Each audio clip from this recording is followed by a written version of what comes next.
Hello everyone, welcome on my YouTube channel Academic Hub, and I am your English teacher Rati Chaudhary with an interesting story of class 7th, and that is What Katy Did. It is composed by William Blake. So let's start this story. The place to which the children were going was a sort of marshy thicket at the bottom of a field near the house. It was not a big thicket, but it looked big because the trees and bushes grew so closely that you could not see just where it ended. इस story में ये 5 children हैं इसमें, तो जिनके name है मैं आपको थोड़ा सा रेफरेंस दे देती हूँ। एक कैटी नाम का बॉय होता है एंड एक सैसी, क्लोवर, जॉन और डोरी। ये 5 बच्चे हैं, इनके बारे में ये स्टोरी है। ये एक प्लेस पर जा रहे हैं, उस प्लेस के बारे में मैं आपको इसमें बता रही हूँ कि इस स्टोरी में जिस जगह ये बच्चे जा रहे हैं वो उनके घर के पास गहराई में खेतों की तरफ एक घनी झाड़ियों वाली जगह होती है। तो ये जगह जो है उनके घर के बिल्कुल पास में ही होती है।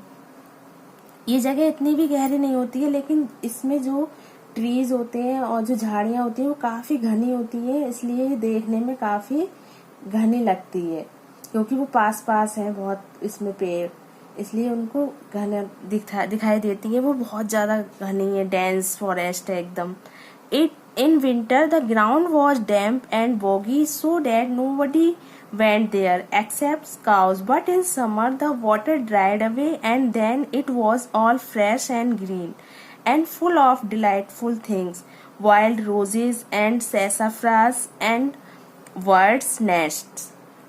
जो जाड़े के दिनों में तो ये यहाँ पर जो ग्राउंड होता था वो काफी गीला हो जाता था, कीचड़ हो जाती थी, इसलिए वहां पर कोई नहीं जाता था सिवाय गायों के। लेकिन गर्मी के मौसम में पानी सूख जाने के कारण सभी तरफ हरियाली नजर आती थी और हर चीज खुशनुमा दिखाई देती थी। वहां पर कुछ चीजें थी जैसे जंगली गुलाब थे, पीली लकड़ी वाले पेड़, चिड़ियों के घोंसले, ये सारी चीजें बहुत ही खूबसूरत दिखाई देती थी गर्मियों के दिनों में। Narrow winding paths ran here and there, made by the cattle as they wandered to and fro. पतले रास्ते थे जिन पर पशु इधर उधर दौड़ते रहते थे। This place the children called paradise, and to them it seemed as wide and endless and full of adventure as any forest of fairyland. इस जगह के बच्चे इसको पैराडाइज के नाम से पुकारते थे। ये जगह काफी रोमांचकारी थी, जैसे फेरीलैंड के जंगल। The way to paradise was through some wooden bars. Katy and Sassy climbed these with a hop, escape and jump, while the smaller ones scrambled underneath. Once past the bars, they were fairly in the field, and with one constant, they all began to run till they reached the entrance of the wood. Then they halted with a queer look of hesitation on their faces. It was always an exciting occasion to go to paradise for the first time after the long winter. Who knew what the fairies might not have done, since any of them had been there to see. अब इसमें हम देखेंगे कि जो बच्चे हैं वो वहां पर जा रहे हैं उस जंगल में। तो पैराडाइज के लिए जो रास्ता था वो वहां पर बीच में लकड़ियों के कुछ तख्ते लगे हुए थे। कैटी और सैसी जो थे वो लकड़ियों के इन तख्तों पर छलांग मारकर उन्हें कूदकर उन्होंने पार कर लिया, जबकि जो छोटे बच्चे उनके साथ में थे उन्होंने हाथ पैरों की मदद से, मतलब हाथों पैरों का सहारा लेकर खिसक कर उसको पार किया। उसके बाद क्या होता है, वो एक प्लेन जमीन वाले जगह पर पहुंच जाते हैं और वो भागकर वहां से जाते हैं और जंगल की शुरुआत वाले गेट पर, मतलब एंट्रेंस पर पहुंच जाते हैं जहां से जंगल शुरू होता है। लेकिन अंदर जाने से पहले वो लोग रुक गए, क्योंकि जब भी वो लोग विंटर के बाद पहली बार पैराडाइज जाते थे तो बहुत ज्यादा उनमें एक्साइटमेंट होता था। एक्साइटेड होते थे वो बहुत ज़्यादा। Which path shall we go in by asked Clover at last. अंत में क्लोवर ने पूछा कि हमें किस रास्ते से जाना चाहिए। Suppose we vote said Katie, I say by the pilgrim's path and the hill of difficulty. तो कैटी कहता है कि हमें बोट कर लेना चाहिए और जिधर तीर्थ स्थल है वहां पहाड़ी वाले रास्ते से जाना ज्यादा बेटर रहेगा। The path of peace is nice suggested Sassy. अब वो सैसी कहता है so do chimed in Clover who always agreed with Katie. जो क्लोवर होता है वो राजी हो जाता है, कैटी की बात से सहमत हो जाता है। तो वो फिर वो जो सजेस्ट करता है सैसी उसको कि नहीं, हमें शांत वाले रास्ते से जाना चाहिए, जो काफी शांत रहता है रास्ता, जिसपे कोई नहीं जाता है।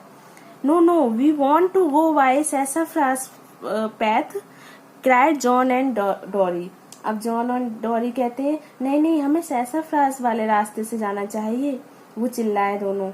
इसके बाद क्या होता है, however Katy as usual had her way. It was agreed that they should first try Pilgrim's Path and afterwards make a thorough exploration of the whole of their little kingdom and see that had happened since last they were there.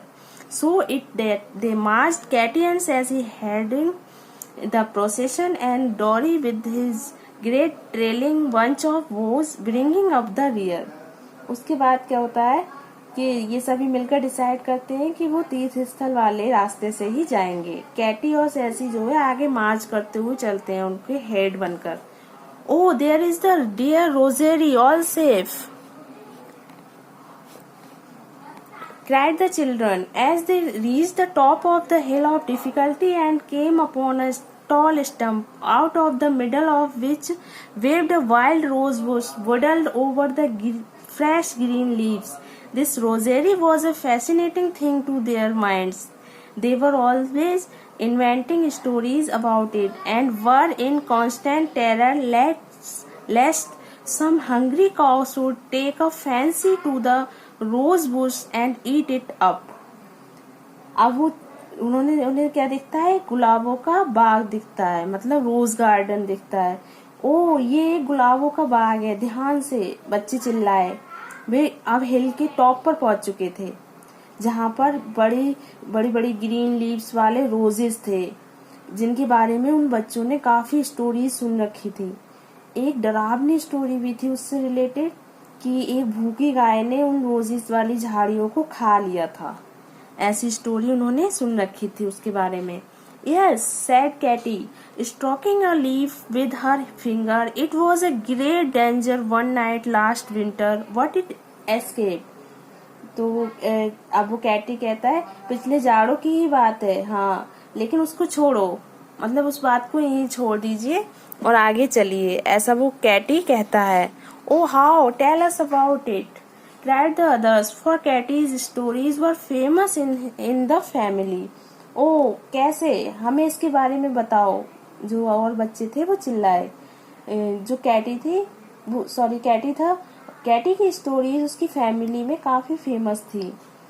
अब Katie उस story के बारे में बताता है। It was Christmas Eve, continued Katy in a mysterious tone. अब Katie थोड़ा रहस्यमय ढंग से उसको बताता है उस स्टोरी को। कहता है कि ये क्रिसमस की एक शाम थी। The fairy of the rosary was quite sick. She had taken a dreadful cold in her head, and the poplar tree fairy just over there told her that sassafras tea is good for cold. अब वो बताता है कि एक दिन गुलाब के garden की जो परी थी वो बीमार हो गई, उसे कोल्ड हो गया, उसके सर में दर्द था, और जो पॉपुलर की ट्री था उसके बराबर में उस पे जो फेयरी रहती थी वो उसने बताया उसको कि सैसाफ्रास जो पेड़ है उसकी चाय पियो तुम, तो वो कोल्ड के लिए काफी अच्छी है। So she made a large acorn cup full and then cuddled herself in where the wood looked so black and soft and fell asleep. In the middle of the night, when she was snoring soundly, there was a noise in the forest, and a dreadful black bull with fiery eyes galloped up. He saw our poor Rosy Posy, and opening his big mouth, he was just going to bite her in two. But at the minute, a little fat man with a wand in his hand popped out from behind the stump. It was Santa Claus, of course. अब क्या होता है कि इसलिए फिर उसने क्या किया कि उसको सैसफ्रास की टी बनाई और पिलाई, और वे अपने तने से लगाकर उसको सुला लिया। मतलब सॉफ्ट सॉफ्ट उस तना था उसको, उससे लगाकर सुला लिया। आधी रात में जब वो तेज खर्राटे ले रही थी तो उसे जंगल में शोर सुनाई दिया। एक भयानक काला बुल जिसकी बड़ी बड़ी आंखें थी, उसने रोजी पोजी को देखा और अपना बड़ा सा मुंह खोला उसको खाने के लिए। तभी 1 मिनट में एक छोटा और काफी हेल्दी मैन आता है। वो अपने हाथ में एक स्टंप लेके आता है, और वो मैन पता है कौन था? वो था सांता क्लॉज। सांता क्लॉज ही थे वो, जो उसे बचाने के लिए आते हैं। और उन्होंने क्या किया कि उन्होंने तेजी से उस बुल पर वार किया। He gave the bull such a rap with his wand and that he moved dreadfully, and then put up his forepaw to see if his nose was out or not. He found it was, but it hurt him so that the moose again and galloped off as fast as he could into the woods. Then Santa Claus woke up the fairy and told her that if she did not take better care of Rosy Posy, he would put some other fairy in her place and set her to keep guard over a prickly, scratchy blackberry bush. उसके बाद जो Santa थे उन्होंने फेरी को जगाया, उन्होंने उस bull पर वार किया और वह झाड़ियों की तरफ मुड़ गया तेजी से और जंगल की ओर चला गया। सेंटा ने फेरी को जगाया, फिर उन्होंने कहा अगर तुम रोजी पोजी की अच्छे से केयर नहीं कर पाए तो उसकी जगह मैं दूसरी फेरी रख दूंगा और आपको मैं कांटेदार नुकीली झाड़ियां, जो जामुन की झाड़ियां होती हैं, उस पर भेज दूंगा। आई होप चिल्ड्रन आपको ये स्टोरी समझ आई होगी और बहुत ही इंटरेस्टिंग स्टोरी थी। सो अगर आपको पसंद आई हो तो लाइक करना नहीं भूलिएगा प्लीज। एंड हम नेक्स्ट वीडियो में हम फिर से मिलेंगे, तब तक के लिए बाय बाय, टेक केयर।